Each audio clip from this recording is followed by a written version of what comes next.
Welcome to AP scoop. ముందుగా headlines.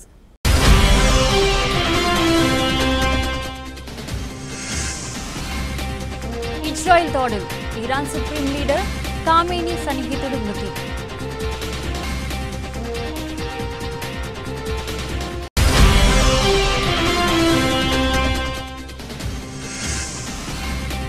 Canada చేరుకున్న ప్రధాని మోదీ, G7 సదస్సు కోసం ఆహ్వానం.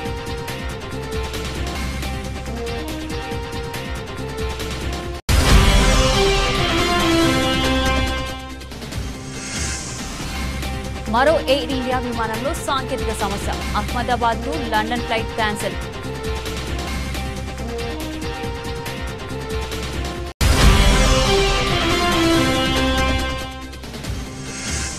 రైతులకు తెలంగాణ ప్రభుత్వం శుభవార్త, రేపటి నుంచి రైతుల ఖాతాలో రైతు భరోసా నిధులు జమ.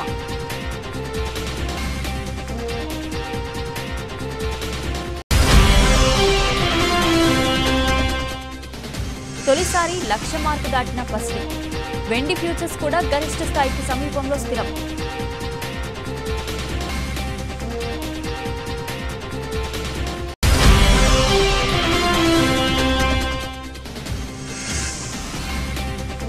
రోజుల టెస్టుకు ఐసీసీ రెడీ, 3 దేశాలకు మినహాయింపు.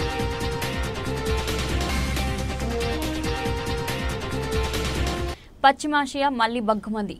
ఇజ్రాయెల్ హమాస్ యుద్ధంతో ఇప్పటికే ఈ ప్రాంతంలో తీవ్ర ఉద్రిక్త పరిస్థితులు కొనసాగుతుండగా తాజాగా ఇజ్రాయెల్ ఇరాన్ మధ్య భీకర యుద్ధం మొదలైంది.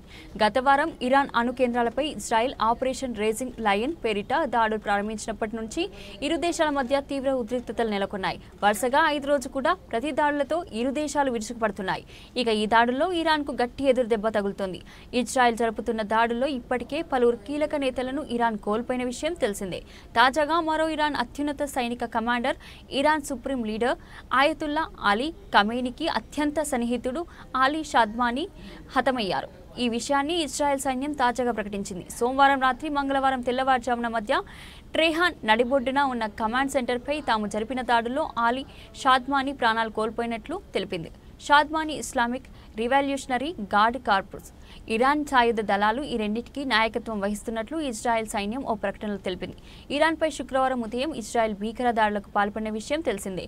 ఆపరేషన్ రైజింగ్ లయన్ పేరుతో అణు కర్మాగారాలు, సైనిక స్థావరాల లక్ష్యంగా ట్రెహాన్పై బాంబుల వర్షం కురిపించింది. ఇరాక్తో 1980లో జరిగిన భీకర యుద్ధం తర్వాత తిరిగి ఆ స్థాయిలో దాడులను ఎదుర్కోవడం ఇరాన్కు ఇదే మొదటిసారి. ఈ దాడుల్లో ఇరాన్ సాయుధ దళాల ప్రధానాధికారి general Mohammad Bagheri, revolutionary guards general Hossein Salami, ఖండాంతర క్షిపాణి కార్యక్రమం అధికారి general Amir Ali Hajizadeh, పలువురు శాస్త్రవేత్తలు, ఇరాన్ సాయుధ దళాల generals of deputy head of intelligence general Gholamreza బహ్రీన్, deputy head of operations general Mehdi Rabbani మరణించిన విషయం తెలిసిందే. ఇజ్రాయెల్ దాడుల నేపథ్యంలో Iran supreme leader Ali Khamenei, ఆయన కుటుంబం టెహ్రాన్ ఈశాన్య ప్రాంతంలోని ఒక బంకర్లో దాక్కున్నారని తెలిసింది. యురేనియాని శుద్ధి చేసుకునే కార్యక్రమాన్ని పూర్తిగా వదిలేసేందుకు ఖమేనీకి ఇజ్రాయెల్ చివరి అవకాశం ఇచ్చిందని, అందువల్లే దాడులు జరిగిన మొదటి రోజైన శుక్రవారం రాత్రి ఆయనను హత్య చేయకుండా వదిలేసిందని ది టైమ్స్ ఆఫ్ ఇజ్రాయెల్ పేర్కొంది.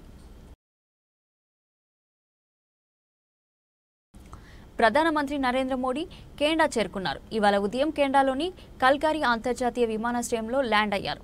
అక్కడ మోదీకి ఘన స్వాగతం లభించింది. 2015 తర్వాత మోదీ కెనడాలో పర్యటించడం ఇదే తొలిసారి.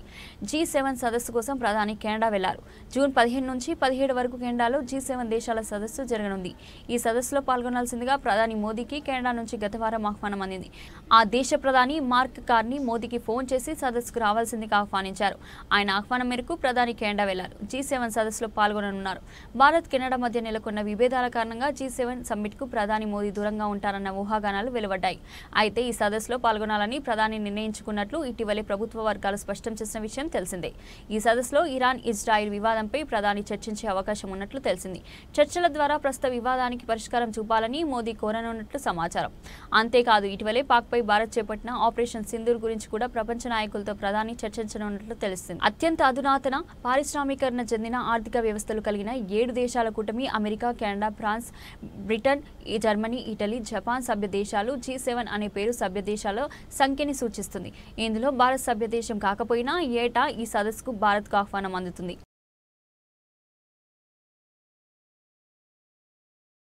ఎయిర్ ఇండియా విమానాల్లో సాంకేతిక సమస్యలు ఆందోళన కలిగిస్తున్నాయి. గత వారం అహ్మదాబాద్ నుంచి లండన్ వెళ్తున్న డ్రీమ్ లైనర్ రకానికి చెందిన A171 విమానం కుప్పకూలిన విషయం తెలిసిందే. తాజాగా అదే రూట్లో ప్రయాణించే మరో విమానంలో సాంకేతిక సమస్య తలెత్తింది. దీంతో విమాన సర్వీస్ను అధికారులు రద్దు చేశారు. ఎయిర్ ఇండియా విమానం A159 మంగళవారం ఉదయం న్యూఢిల్లీ నుంచి అహ్మదాబాద్ చేరుకుంది. అక్కడి నుంచి అది లండన్ బయలుదేరాల్సింది. అయితే టేకాఫ్ ముందు విమానంలో సాంకేతిక సమస్య తలెత్తింది. దీంతో అప్రమత్తమైన అధికారులు విమాన సర్వీస్ను చివరి నిమిషంలో రద్దు చేశారు.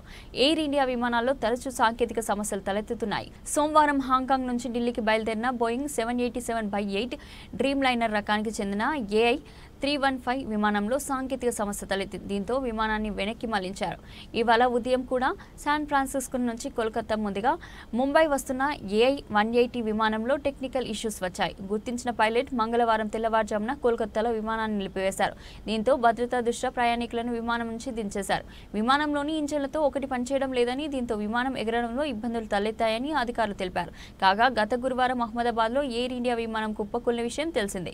బోయింగ్ 787-8 డ్రీమ్ లైనర్ రకానికి చెందిన విమానం టేకాఫ్ అయిన నిమిషాల్లోనే ఓ బిల్డింగ్ పై కూలిపోయింది. ఈ దుర్ఘటనలో 270 మందికి పైగా ప్రాణాలు కోల్పోయారు.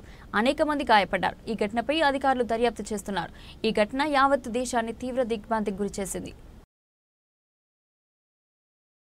అన్నదాతల సంక్షేమమే ధ్యేయంగా ప్రజాప్రభుత్వం ముందుకు సాగుతుందని మంత్రి పొన్నం ప్రభాకర్ గౌడ్ అన్నారు. ఉచిత కరెంటుకు, రైతు రుణమాఫీకి, బోనస్కు, పేటెంట్కు కాంగ్రెస్ ప్రభుత్వమే భారతదేశంలో ఏడాదిన్నర కాలంలో రైతుల కోసం 70,000 కోట్లు ఖర్చు చేసిన ఏకైక ప్రభుత్వం మాది. దేశ చరిత్రలో ఏకకాలంలో 21,000 కోట్ల రుణమాఫీ చేసిన ఘనత కాంగ్రెస్ ప్రభుత్వాందే అని మంత్రి పొన్నం మాట్లాడారు.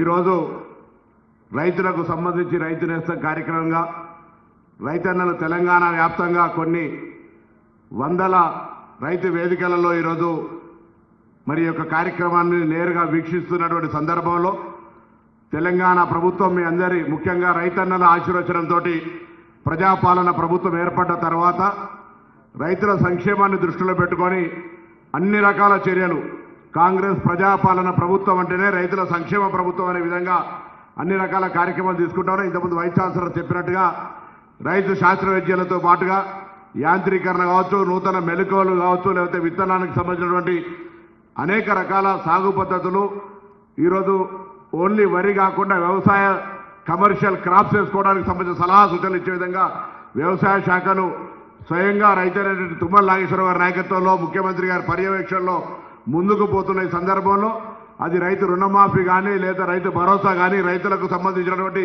సన్నవడ్ల బోనస్ కానీ ఆ విధంగా అనేక రకాలుగా ఈ యొక్క సంక్షేమ కార్యక్రమం జరుగుతున్న సందర్భంగా రైతన్నలు ఈ దేశానికి వెన్నెముకగా మన ఒక సామెత ఉంది, రైతు చేసిన రాజ్యం ఎజ్జడిసే వ్యవసాయం ముందుకు పోదని. ఆ విధంగా రైతుల సంక్షేమం, రైతులు సంతోషంగా ఉండాలనేటువంటి ప్రభుత్వాన్ని నిండు మనసుతోటి తెలంగాణ వ్యాప్తంగా ఉన్న రైతులందరూ దీవించి మరింత రైతులకు సంక్షేమం పొందేలాగా వ్యవసాయాన్ని పండుగలాగా చేసుకొని ముందుకు ఈ తెలంగాణ ప్రభుత్వం దేశంలోనే ఆదర్శవంతంగా వ్యవసాయ విప్లవానికి తీసుకుపోయే విధంగా ఉండాలని ఆకాంక్షిస్తూ ఇది ఒక లొట్టపీస్ కేసు. రేవంత్ రెడ్డి ఓ లొట్టపీస్ ముఖ్యమంత్రి. పరిపాలన చేత కాదు, ప్రజలకు ఇచ్చిన హామీలు నెరవేర్చే దమ్ము లేదు. దద్దమ్మ రాజకీయాలతో ప్రజలకు ఇచ్చిన హామీలను అమలు చేయకుండా తప్పించుకునే ప్రయత్నం చేస్తున్నది దద్దమ్మ కాంగ్రెస్ సర్కార్ అని బీఆర్ఎస్ వర్కింగ్ ప్రెసిడెంట్ కేటీఆర్ ఎద్దేవా చేశారు. చట్టాన్ని గౌరవించే వ్యక్తులుగా, న్యాయస్థానాల మీద నమ్మకం ఉన్న వ్యక్తులుగా నువ్వు ఎన్నిసార్లు పిలిస్తే అన్నిసార్లు వస్తా అని చెప్పిన పొద్దు నుంచి 9 గంటలు ఒకటే క్వశ్చన్, అటు తిప్పడుగుడు ఇటు తిప్పడుగుడు, తిరులమరలేసి మరల తిరులేసి అడిగిందే అడిగి నేను కుల్లం చెప్పిన ఇప్పుడు హరీష్ రావు గారు చెప్పినట్టు ఈడికెళ్ళి ఎట్టి పరిస్థితుల్లో ఫార్ములా ఈ రేస్ పోవద్దు అని చెప్పి మొదటి సంవత్సరం విజయవంతంగా నిర్వహించిన తర్వాత 2వ సంవత్సరం కూడా ఈడనే ఉండాలి అని చెప్పి ప్రభుత్వ పరంగా విధానపరమైన నిర్ణయం తీసుకున్నాము. తీసుకొని మరి కొంత డబ్బులు చెల్లించినాం. ₹1 కాదు కదా, 1 పైసా కూడా అవినీతి జరగలేదు. ఈడికెళ్ళి పైసా పోయింది, అక్కడ ఉన్నది. ఇలా అవినీతి ఎక్కడ ఉంది అనే అవినీతి నిరోధక శాఖ అధికారులను అడిగినాం. సమాధానం లేదు. బెబ్బెబ్బే ఏంటి అంటే ఫైల్ ఇటు పోయిందా, ఇటుకెళ్ళి పోయిందా, నువ్వు కుడి చేపులకి వెళ్ళి ఇచ్చినావో పైసలు, ఎడమ చేపులకి వెళ్ళి ఇచ్చినావో పైసలు అని చెప్పి పనికిమాలిన ప్రశ్నలు తప్ప, చిట్టినాయుడు రాసిచ్చి పంపిన ప్రశ్నలు తప్ప ఏమీ లేని విషయం. అందుకే నేను మొన్న చెప్పినా మళ్ళీ చెప్తున్నా, ఇది లొట్టపీస్ కేసు. ఈయన ఒక లొట్టపీస్ ముఖ్యమంత్రి. ఏది కాదు, వీళ్ళతో ఏం చేయరాదు. పరిపాలన చేత కాదు. ప్రజలకిచ్చిన హామీలు నెరవేర్చే దమ్ము లేదు. అందుకే దద్దమ్మ రాజకీయంతో ఇవాళ తప్పించుకునే ప్రయత్నం. రాష్ట్ర పశుసంవర్ధక మరియు క్రీడల శాఖ మంత్రి వాకిటి శ్రీహరికి మహబూబ్ నగర్ ఎమ్మెల్యే ఎన్ఎం శ్రీనివాస్ రెడ్డి పుష్పగుచ్చం అందించి ఘనంగా స్వాగతం పలికారు. రాష్ట్ర ముఖ్యమంత్రిగా ప్రమాణ స్వీకారం చేసిన తర్వాత తొలిసారిగా మహబూబ్ నగర్ కు విచ్చేసిన మంత్రిని ఆయన ఆర్ఎండ్బి అతిథి గృహంలో మర్యాదపూర్వకంగా కలిశారు. అమరవీరుల స్తూపం వద్ద పుష్పగుచ్చం ఉంచి ఘనంగా నివాళులర్పించారు. అనంతరం ఊరేగింపుగా కాంగ్రెస్ పార్టీ కార్యాలయం వరకు మంత్రితో కలిసి వచ్చారు. అనంతరం పార్టీ శ్రేణులు మంత్రికి శుభాకాంక్షలు తెలియజేశారు. అనంతరం కాంగ్రెస్ పార్టీ కార్యాలయంలో జరిగిన పాత్రికేయుల సమావేశంలో రాష్ట్ర మంత్రివర్యులు వాకిటి శ్రీహరి మాట్లాడుతూ మంత్రిగా ప్రమాణ స్వీకారం చేసిన తర్వాత తొలిసారిగా మహబూబ్ నగర్ కి రావడం సంతోషంగా ఉందని చెప్పారు. ప్రతి లబ్ధిదారుడికి ప్రభుత్వం అందించే సంక్షేమ పథకాలు అందించేందుకు కృషి చేస్తానని ఆయన హామీ ఇచ్చారు. భగవంతుడిచ్చిన ఆశీర్వాదంతో ముఖ్యమంత్రి ఆశీస్సులతో సామాన్య కార్యకర్తగా ఉన్న తనకు ఈ రోజు మంత్రి పదవి దక్కిందని, జిల్లా ఎమ్మెల్యేలు అందరూ నాకు మంత్రి పదవి ఇవ్వాలని ముక్త కంఠంతో కోరారని ఆయన చెప్పారు. పాలమూరు ముఖ్య నాయకులు మా ఎమ్మెల్యేలు ఏ నమ్మకంతో, అదే మాదిరిగా పాలమూరు ముఖ్యమంత్రి మన అన్న రేవంత్ అన్న ఏ ఆశతో అయితే, ఏ లక్ష్యంతో అయితే నన్ను ఈ స్థానాన్ని నిలబెట్టాడు, ఏ విషయంలో కూడా వెనక్కి తగ్గకుండా ఇది నాకు దొరికిన ఒక భాగ్యంగా భావించి ఈ 3-4 సంవత్సరాల్లో ఈ వెనుకబాటుతనానికి గురైనటువంటి పాలమూరు కోసం అందరం కూడా సమిష్టిగా కలిసి పనిచేసి ఖచ్చితంగా ఒక మార్కును పాలమూరు ముఖ్యమంత్రి ఉన్నప్పుడు మంత్రి తీసుకునేటువంటి నిర్ణయాలు ఇంత అద్భుతంగా ఉంటాయనేటువంటి ఆలోచనతో బీదాది బీద, పూర్ టు పూర్, లబ్ధిదారుడు ఆఖరి లైన్ నిలబడ్డ ఆఖరునికి కూడా నేను లబ్ధి చేకూర్చాలనేటువంటి ఆలోచన పెట్టుకుని నడిచేదే కాంగ్రెస్ పార్టీ. కాబట్టి ఆఖరి పంక్తిలో ఉన్నటువంటి ఆఖరి వ్యక్తి వరకు లబ్ధి చేకూర్చే ప్రభుత్వ ఫలాలను తీసుకుపోయి వాళ్ళకి అందించే విధంగా మా మొత్తం ఉమ్మడి పాలమూరు మంత్రి నేను ఒక్కనే కాదు, ఉమ్మడి పాలమూరు ఈ యానిమల్ హస్బెండరీ శాఖ వచ్చింది నాకు కాదు, పాలమూరు జిల్లాకు వచ్చింది. కాబట్టి పాలమూరు జిల్లా పాడి పరిశ్రమల జిల్లా, వెనుకబాటుతనంలో జిల్లా. ఖచ్చితంగా ఈ నాకు ఇచ్చిన అవకాశాన్ని నా మొత్తం అందరితో క్లబ్ చేసుకొని పూర్తి స్థాయిలో ముందుకు తీసుకుపోయే ప్రయత్నం పరిపూర్ణంగా చేస్తానని తెలియజేసుకుంటూ, ఇక మిగతా విషయాలకు వస్తే నన్ను దాదాపు 2014 నుంచి 2018 వరకు మొత్తం అందరూ జిల్లా పరిషత్లో చూశారు. ఆ రోజు నా మీద దాడి జరిగినా, నా మీద కేసులు పెట్టించినా, నన్ను కొట్టించినా, మెడబెట్టి బయటికి నూకినా కూడా ఎక్కడ కూడా ఏ విషయంలో కూడా బెండ్ కాకుండా ప్రజలకు అవసరం ఉన్నటువంటి ప్రతి చిన్న విషయాన్ని సందర్భాన్ని కూడా ఆ ఉమ్మడి జిల్లా పరిషత్ ఒక అద్భుతమైనటువంటి, ఈరోజు అసెంబ్లీ కూడా అంత గంభీరంగా జరుగుతుంది, అంతకంటే గంభీరంగా జరుగుతున్నటువంటి ఉమ్మడి పాలమూరు జిల్లా పరిషత్ మీటింగ్ లో ప్రజల గొంతై ప్రజల కోసం 5 సంవత్సరాలు ఎన్ని కష్టాలు పెట్టినో నా మీడియా సోదరులకు అందరికీ తెలుసు. ఇవన్నీ కూడా ఆ రోజున మాట్లాడింది ఎక్కడ కూడా శ్రీహరికి ఏమో కావాలని కాదు, పేదోడికి కావాలని చెప్పేసి ఆ రోజు రైతాంగం లేదా రైతులు బోర్లు, లీజులు, నీళ్లు, బోర్లు, ట్రాక్టర్లు దాళ్ళ విషయంలో ఈజీఎస్ కోసమే ఆ రోజు పోరాటం చేసినాం. మరి అటువంటి పోరాటం చేసినటువంటి సందర్భాన్ని మరొకసారి గుర్తు చేసుకుంటూ ఇప్పుడున్న పరిస్థితుల్లో ఒక మంచి అవకాశం వచ్చింది. కాబట్టి ఖచ్చితంగా వెనుకబాటుతనం గురించి, ఈ జిల్లాకు సంబంధించి ప్రతి సందర్భం గురించి మన జిల్లా, మన మంత్రి, మన ముఖ్యమంత్రి గారు ఉన్నారు. కాబట్టి ఖచ్చితంగా ముఖ్యమంత్రి యనమల రేవంత్ రెడ్డి చేతుల మీదుగా రైతు నేస్తం కార్యక్రమం ద్వారా రాష్ట్ర వ్యాప్తంగా రైతు వేదికలలో వీడియో కాన్ఫరెన్స్ అనుసంధాన కార్యక్రమాన్ని ప్రారంభోత్సవం చేయడం జరిగింది. అక్బర్పేట భూంపల్లి మండలంలోని భూంపల్లి రైతు వేదికలో జరిగిన రైతు నేస్తం కార్యక్రమంలో పాల్గొన్న దుబ్బాక నియోజకవర్గం కాంగ్రెస్ పార్టీ ఇన్ఛార్జ్ చెరుకు శ్రీనివాస్ రెడ్డి. ఈ సందర్భంగా చెరుకు శ్రీనివాస్ రెడ్డి మాట్లాడుతూ 9,000 కోట్ల రూపాయలు రైతు భరోసా నిధులు విడుదల చేసినందుకు ముఖ్యమంత్రికి ప్రత్యేక ధన్యవాదాలు తెలియజేశారు. రాబోయే స్థానిక సంస్థల ఎన్నికల్లో జెడ్పీటీసీలు, ఎంపీటీసీలుగా కాంగ్రెస్ పార్టీ అభ్యర్థులను గెలిపించాలని ప్రజలకు విజ్ఞప్తి చేశారు. 3.5 సంవత్సరాలు ప్రజాప్రభుత్వం ఉంటుంది కనుక ప్రజలు మేలు చేసే అనేక కార్యక్రమాలను దుబ్బాక నియోజకవర్గంలో చేపడతామని తెలిపారు.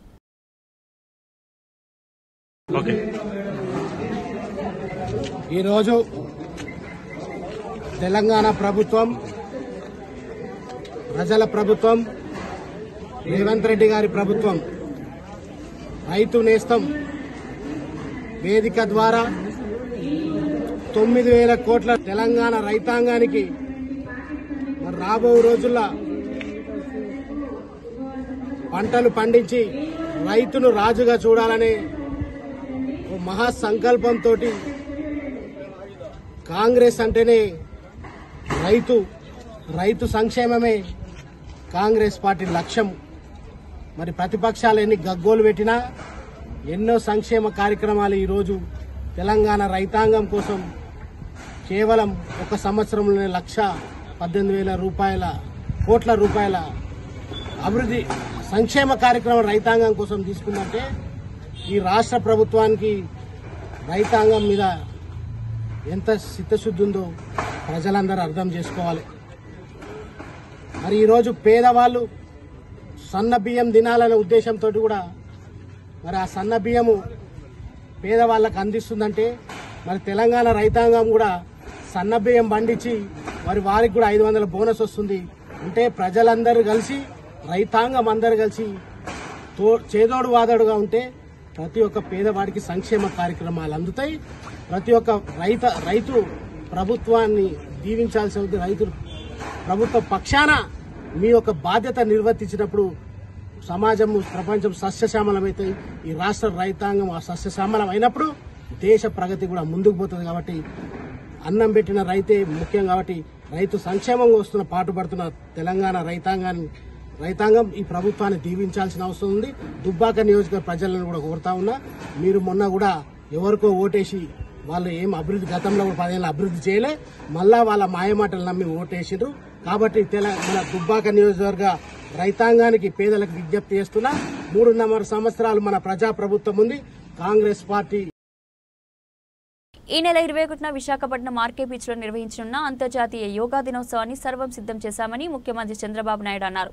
ఒకే చోట 5 లక్షల మందితో నిర్వహించే ఈ కార్యక్రమానికి విశాఖపట్నం వేదికైందని అన్నారు. ఆర్కే బీచ్ రోడ్లో ఏర్పాటు చేసిన ప్రధానమంత్రి నరేంద్ర మోడీ వేదికకు సంబంధించిన ఏర్పాట్లను పరిశీలించిన సీఎం అధికారులకు పలు సూచనలు చేశారు.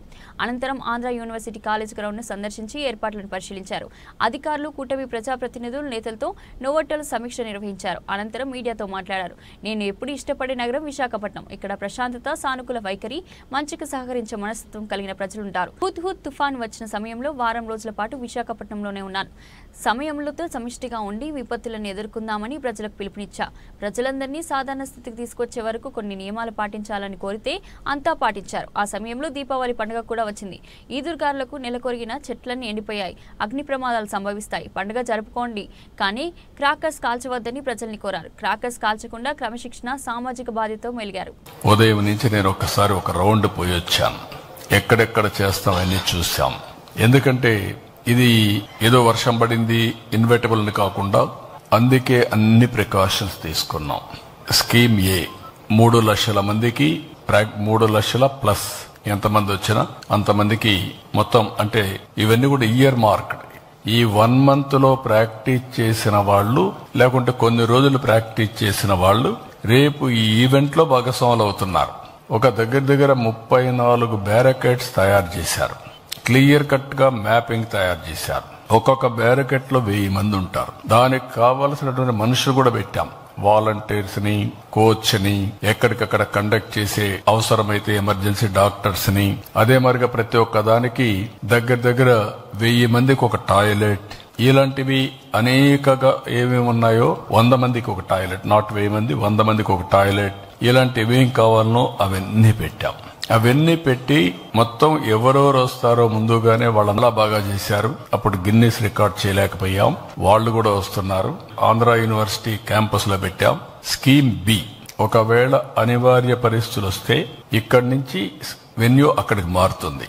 దానికి కూడా పక్కాగా పగడ్బందీ. తెలంగాణ రాష్ట్ర ప్రభుత్వం రైతులకు శుభవార్తను అందించింది. రేపటి నుంచి రైతుల ఖాతాలో రైతు భరోసా నిధులను జమ చేయనుంది. ఈ రోజు జరిగిన మంత్రివర్గ సమావేశంలో ముఖ్యమంత్రి రేవంత్ రెడ్డి ఈ మేరకు నిర్ణయం తీసుకున్నారు. ఈ సందర్భంగా ముఖ్యమంత్రి మాట్లాడుతూ సంక్షేమ పథకాలపై విస్తృతంగా ప్రచారం చేయాలని మంత్రులకు సూచించారు. స్థానిక సంస్థల ఎన్నికల గురించి కూడా ముఖ్యమంత్రి చర్చించారు. జిల్లా నేతలతో ఇన్ఛార్జ్ మంత్రులు సమన్వయం చేసుకోవాలని ఆయన ఆదేశించారు. రాష్ట్రంలోని అన్ని వైద్య కళాశాలలు పూర్తి స్థాయి వసతులతో సమర్థవంతంగా పనిచేసేలా చూడాలని ముఖ్యమంత్రి రేవంత్ రెడ్డి అధికారులను ఆదేశించారు. రాష్ట్రంలో ఉన్న 34 వైద్య కళాశాలలో మౌలిక సదుపాయాల కల్పనపై ఆయన ప్రత్యేక దృష్టి సారించారు. ఇటీవల రాష్ట్రంలో 26 వైద్య కళాశాలలో ఉన్న సౌకర్యాలపై జాతీయ వైద్య మండలి అసంతృప్తి వ్యక్తం చేసిన నేపథ్యంలో ముఖ్యమంత్రి ఈ సమీక్ష నిర్వహించడం ప్రాధాన్యత సంతరించుకుంది. రాష్ట్రంలోని పలు మెడికల్ కళాశాలలో సదుపాయాల కొరత ఉందని గుర్తించిన జాతీయ వైద్య మండలి ఈ విషయంపై వివరణ ఇచ్చేందుకు రాష్ట్ర వైద్య ఆరోగ్య శాఖ కార్యదర్శి, డైరెక్టర్ ఆఫ్ మెడికల్ ఎడ్యుకేషనల్ ను ఈ నెల 18న ఢిల్లీకి రావాలని ఆదేశించింది. సంబంధిత కళాశాల ప్రిన్సిపల్స్ కూడా వర్చువల్ విధానంలో ఈ సమావేశంలో పాల్గొనాలని చేయాలని స్పష్టం చేసింది. ఈ పరిణామాల నేపథ్యంలో ముఖ్యమంత్రి రేవంత్ రెడ్డి ఉన్నత స్థాయి సమీక్ష సమావేశం నిర్వహించారు. కళాశాలలో క్షేత్రస్థాయిలో పరిస్థితిని అంచనా వేసి నివేదిక సమర్పించడానికి అధికారులతో ఒక కమిటీని ఏర్పాటు చేయాలని ఆయన ఆదేశించారు. రైతు భరోసా పథకం ద్వారా ఈనాడు ప్రారంభించి 9 రోజులు తిరిగే లోపల దాదాపుగా 9,000 కోట్ల రూపాయలు 1,49,00,000 ఎకరాలకు 70,11,984 మంది రైతులకు రైతు భరోసా పథకం కింద నగదు బదిలీ చేయడానికి ఈరోజు ఇక్కడికి వచ్చిన మిత్రులు. తప్పు ఒప్పుకునే ధైర్యం లేక కొత్త డ్రామాకు కేటీఆర్ తెరతీశారని భువనగిరి పార్లమెంట్ సభ్యులు చామల కిరణ్ కుమార్ రెడ్డి మండిపడ్డారు. కేటీఆర్ గారు ఈరోజు ఏసీబీ ఫార్ములా ఈ రేస్కి సంబంధించినటువంటి ఎంక్వైరీకి హాజరు కావడం జరిగింది. మీ అందరికీ తెలిసిందే, భారతదేశంలో ఎక్కడైనా తప్పులు జరిగినప్పుడు ఆ సంబంధించినటువంటి ఏజెన్సీలు దాంట్లో ప్రమేయం ఉన్న వారిని పిలిచి వారిని ఎంక్వైరీ చేయడం అనేది సర్వసాధారణం. ఈరోజు కేటీఆర్ గారు మరి ఇప్పుడు ట్రెండింగ్ నడుస్తున్నటువంటి భారతదేశంలో ఎస్పెషల్లీ తెలుగు రాష్ట్రాలలో ఈ గత కొన్ని సంవత్సరాలుగా నడుస్తున్నటువంటి ట్రెండ్లో భాగస్వామ్యం తీసుకోవాలని తహతహలాడిపోతున్నట్టు మాత్రం డెఫినెట్గా కనపడుతుంది. అంటే గతంలో కొంతమంది ఇప్పుడున్నటువంటి ముఖ్యమంత్రి గారైనా కొన్ని సందర్భాలలో డ్రోన్ ఎగిరేసినటువంటి కేసులో కూడా ముఖ్యమంత్రి గారిని ఆ రోజు 15 రోజులు జైల్లో పెట్టినటువంటి పరిస్థితి. డ్రోన్ కేసులో అరెస్ట్ అయినటువంటి రేవంత్ రెడ్డి గారు ఈరోజు ముఖ్యమంత్రి కావడం, సో ప్రతిసారి అరెస్ట్ అయిన వాళ్ళందరూ కూడా ముఖ్యమంత్రులు అవుతారేమో అన్న భ్రమలో కేటీఆర్ గారు ఓవర్ యాక్టింగ్ చేస్తున్నట్టు మాత్రం క్లియర్గా కనపడుతుంది.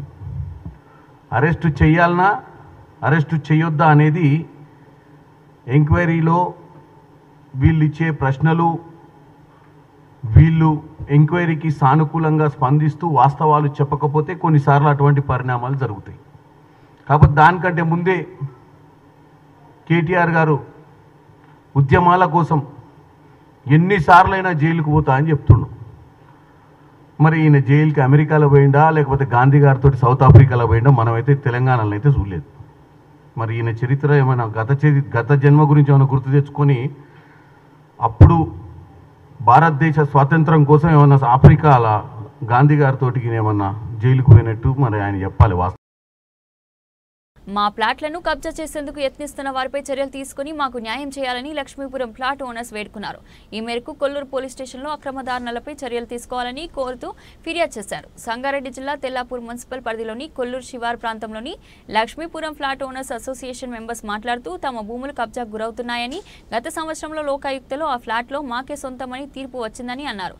కానీ తమ భూముల్లోకి వెళ్తుంటే కొందరు బడా బిల్డర్లు తమను అడ్డుకుంటున్నారని, ఇప్పటికే చాలా మంది దగ్గర నుండి భూములను స్వాధీనం చేసుకుని మిగిలిన 400-500 మంది భూములను కూడా స్వాధీనం చేసుకునేందుకు కబ్జాదారులు కుట్ర పన్నుతున్నారని, ఈ విషయంపై ఈ రోజు కొల్లూరు పోలీస్ స్టేషన్లో లక్ష్మీపురం ఫ్లాట్ ఓనర్స్ ఆధ్వర్యంలో సిఐకి ఫిర్యాదు చేసినట్లు తెలిపారు. 1984లో ఆ భూమిని 1400 మంది బాధితులం కొనుగోలు చేశామని, కానీ 2003లో ఆ భూమిని రెండో డాక్యుమెంట్ చేసి తమను ఆ భూమిలోకి అడుగుపెట్టనివ్వకుండా కొందరు బడా బిల్డర్లు ప్రయత్నం చేస్తున్నారని, దీనిపై తమకు అన్ని శాఖల అధికారులు న్యాయం చేయాలని బాధితులు డిమాండ్ చేశారు.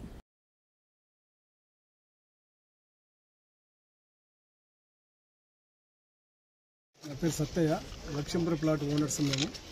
మేము 84 డాక్యుమెంట్స్ 84లో తీసుకున్న ఫస్ట్ ఓనర్స్ మేము. కాబట్టి మమ్మల్ని ఇబ్బంది పెడుతున్నారు. నాదెల్ల వాళ్ళు, ప్రసాద్ వాళ్ళు, రాజు దుర్గాప్రసాద్ వాళ్ళు ఆక్యుపై చేసుకొని సెకండ్ డాక్యుమెంట్ చేశారు 2003లో. కాబట్టి వాళ్ళను ఇచ్చేసి మా ప్లాట్ని మాకు ఇప్పేయాలని చెప్పి మేము ఉద్దేశము. మేము ఈ సిఏ గారికి కంప్లైంట్ ఇచ్చాము, ఇండివిజువల్ కంప్లైంట్ ఇచ్చాము. వాళ్ళందరి మీద మా ప్లాట్ ఆక్యుపై చేస్తారు, మా ప్లాట్ మాకు ఇప్పేయండి అని చెప్పి మేము సిఏ గారికి కంప్లైంట్ ఇవ్వడం జరిగింది. దాన్ని బట్టి మాకు న్యాయం చేయాలని చెప్పి కొల్లూరు ప్లాట్ ఓనర్స్కు మేమందరం కూడా కొల్లూరు ప్లాట్ ఓనర్స్ తరఫున ప్లాట్ అందరూ 60-70 సంవత్సరాలు వాళ్ళందరం కూడా మేము కష్టపడి పొద్దున్న నుంచి మంచినీళ్ళు తాగకుండా వచ్చాము ఇక్కడికి. తిండి తిప్పలేకుండా ఇబ్బంది పడుతున్నాం. కాబట్టి దయచేసి మా ప్లాటు మాకు ఇప్పేయాలని చెప్పి ఈ వీడియో వాళ్ళకు మరొకసారి. Lakshmipuram plot owners welfare association నుంచి మాది 1300 ప్లాట్స్ సార్. కానీ ప్రజెంట్గా ఇప్పుడు మా ప్లాట్లను వాళ్ళు కొనుక్కొని మేము ఇప్పుడు 400 ప్లాట్ నుంచి 500 ప్లాట్లు మిగిలినాయి సార్. మా ప్లాట్స్ మాకు ఇవ్వాలని చెప్పేసి వాళ్ళతో నడుస్తుంది సార్. అక్కడ సార్ గారు కూడా కంప్లైంట్ ఇచ్చినాము. నాదెల్ల విజయభాస్కర్ చౌదరి మీద, విఎల్ఎస్ ప్రసాద్, దుర్గా ప్రసాద్ వీళ్ళందరూ అక్కడ ఆక్యుపై చేసుకొని మమ్మల్ని ఇబ్బంది పెడుతున్నారు అక్కడ. దాని విషయంలో ఇండివిజువల్ కంప్లైంట్స్ ఈరోజు ఇవ్వడం జరిగింది. మేము ఉన్నది ఇప్పుడు 400-600 మెంబర్స్ ఉన్నాం. వాళ్ళకు న్యాయం చేయాలని చెప్పి మేము కోరుతున్నాం సార్. ఎన్ని ఎకరాలు మొత్తం వచ్చేసి అక్కడ 145 ఎకరాలు సార్. అది ఇప్పుడు ఎంత ఉంది? ఇప్పుడు 145 ఎకరాలు అట్లాగే ఉంది సార్. అది ఓకే. 140 ఎకరాలు ప్లేన్ ల్యాండే ఉన్నది. వాళ్ళు పర్మిషన్స్ కోసం అప్లై చేస్తున్నారు. అవి క్యాన్సిలేషన్ కోసం కూడా మేము రిక్వెస్ట్ పెట్టాం హెచ్ఎండిఏ వాళ్ళకి అందరికీ. ఇప్పుడు మేమున్న 600 మెంబర్స్కి ఏదైతే ఉందో మాకు న్యాయం చేయాలని, మా ఫ్లాట్స్ మాకు ఇవ్వాలని చెప్పేసి ఇక్కడ సార్ గారు రిక్వెస్ట్ చేయడం జరిగింది. వాళ్ళేమో పొజిషన్ తీసుకుని వాళ్ళు ఒక పొజిషన్లో ఉంటారు. మాకు అక్కడ వేకెంట్ ఉన్న పొజిషన్ దగ్గరికి మేము పోతే మాకు ఇబ్బందులు గురి చేస్తున్నారు. మమ్మల్ని అక్కడ ఉండనివ్వట్లేదు. దేశీయ మార్కెట్లో బంగారం ధరలు సరికొత్త రికార్డులను సృష్టిస్తున్నాయి. సోమవారం ఎంసీఎక్స్ మల్టీ కమోడిటీ ఎక్స్చేంజ్లో ఆగస్టు ఫ్యూచర్స్ బంగారం ధర 10 గ్రాములకు ఏకంగా 1,01,078 వద్ద ఆల్ టైమ్ గరిష్టానికి చేరింది. ఇటీవల తొలిసారిగా తులం బంగారం 1,00,000 మార్కును దాటిన విషయం తెలిసిందే. అంతర్జాతీయంగా ఈక్విటీ మార్కెట్లపై ఒత్తిడి, ముడి చమురు ధరలు పెరగడం వంటి అంశాలు పసిడి ధరల పెరుగుదలకు ప్రధాన కారణంగా నిలుస్తున్నాయి. వెండి ధరలు కూడా దాదాపు గరిష్ట స్థాయిలోనే స్థిరంగా కొనసాగుతున్నాయి. జూలై సిల్వర్ ఫ్యూచర్స్ ఈరోజు కేజీకి 1,06,464 వద్ద ట్రేడింగ్ ప్రారంభించాయి. గత ట్రేడింగ్ సెషన్లో దేశీయ అంతర్జాతీయ మార్కెట్లో బంగారం వెండి ధరలు సానుకూలంగా ముగిశాయి. బంగారం ఆగస్టు ఫ్యూచర్స్ 1.91% వృద్ధితో 10 గ్రాములకు 1,02,76 వద్ద స్థిరపడగా, వెండి జూలై ఫ్యూచర్స్కి 0.57 లాభంతో కిలోకు 1,06,493 వద్ద ముగిశాయి.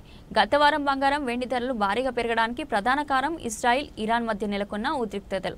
దీనికి తోడు డాలర్ ఇండెక్స్ బలహీనపడడం కూడా పసిడికి కలిసొచ్చింది. పెట్టుబడిదారులు సురక్షితమైన పెట్టుబడి మార్గంగా బంగారాన్ని ఎంచుకోవడంతో డిమాండ్ పెరిగింది. ప్రపంచ ఈక్విటీ మార్కెట్లో క్షీణత, ముడిచమురు ధరల పెరుగుదల కూడా విలువైన లోహాల ధరలకు మద్దతునిచ్చాయి. భౌగోళిక రాజకీయ ఉద్రిక్తతల కారణంగా సురక్షిత పెట్టుబడిగా బంగారానికి డిమాండ్ పెరిగింది. ఇదే బంగారం వెండి ధరల కదలికలను ప్రభావితం చేస్తుంది. అంతర్జాతీయ మార్కెట్లో బంగారం ధర 1 ఔన్సు $3,450 దాటింది. రాబోయే ట్రేడింగ్ స్టేషన్లో వెండి కూడా ఇదే బాటలో పయనించే అవకాశం ఉందని నిపుణులు చెబుతున్నారు.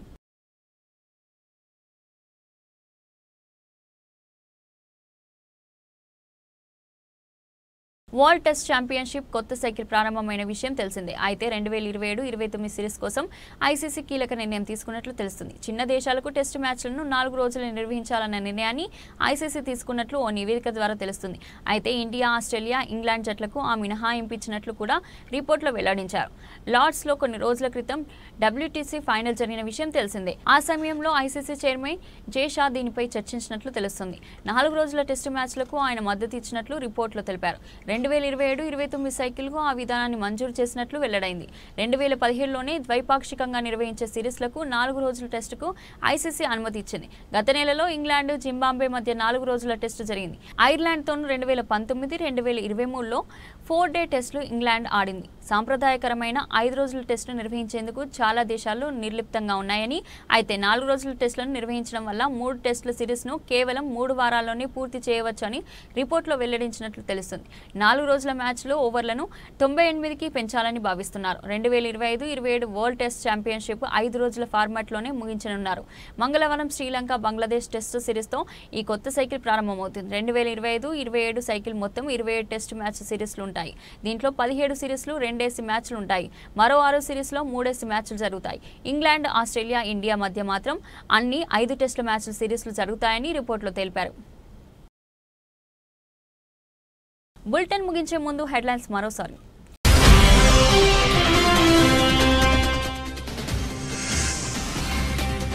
ఇజ్రాయెల్ దాడులు, ఇరాన్ సుప్రీం లీడర్ ఖామేనీ సన్నిహితుడు మృతి.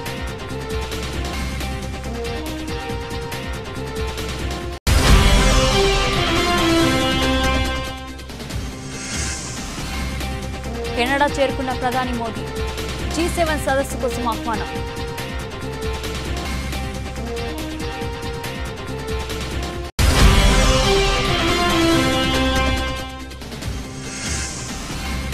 మరో ఎయిర్ ఇండియా విమానంలో సాంకేతిక సమస్య, Ahmedabad to London flight cancel.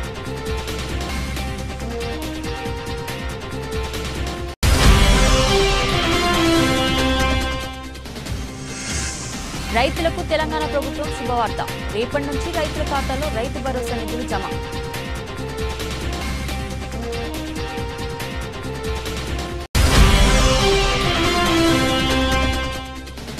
తొలిసారి 1,00,000 మార్కు దాటిన పసిడి, వెండి ఫ్యూచర్స్ కూడా గరిష్ట స్థాయికి సమీపంలో స్థిరం.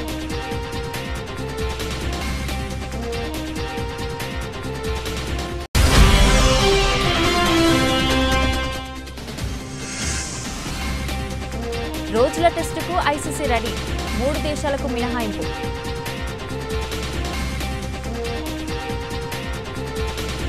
ఇది ఈ రోజు బులెటిన్. మరో బులెటిన్లో మళ్ళీ కలుద్దాం. అంతవరకు సెలవు.